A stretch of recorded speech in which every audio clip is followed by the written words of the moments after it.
বাংলাদেশের রাজনৈতিক মানচিত্রে ভূমিকম্প। ত্রয়োদশ সংসদ নির্বাচনে বিএনপির ঐতিহাসিক জয় আর রাত পেরোতেই বিশ্ব নেতাদের অভিনন্দনের ঝড়। নির্বাচনের ফলাফল নিশ্চিত হতেই ঢাকাস্থ মার্কিন দূতাবাসের ফেসবুক পেজে বার্তা, যুক্তরাষ্ট্র সফল নির্বাচন আয়োজনের জন্য বাংলাদেশের জনগণকে সাধুবাদ জানিয়েছে। একই সঙ্গে ঐতিহাসিক জয়ের জন্য বিএনপি ও তারেক রহমানকে শুভেচ্ছা জানিয়েছে ওয়াশিংটন।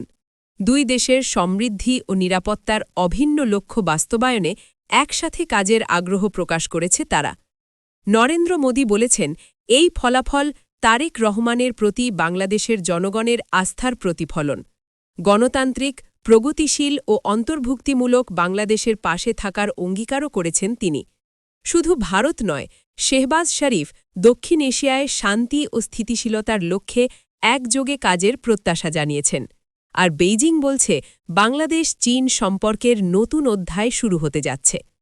ফলাফল ঘোষণার কয়েক ঘণ্টার মধ্যেই ওয়াশিংটনের আনুষ্ঠানিক বার্তা, কূটনৈতিক ভাষায় স্পষ্ট ইঙ্গিত, নতুন সরকারের সঙ্গে দ্রুত ও ঘনিষ্ঠ সম্পৃক্ততা চায় বিশ্ব শক্তিগুলো।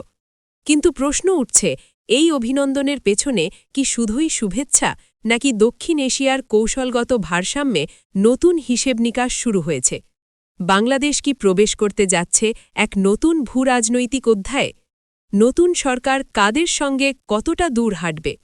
আপডেটের জন্য চোখ রাখুন এমএনই নিউজের সঙ্গে।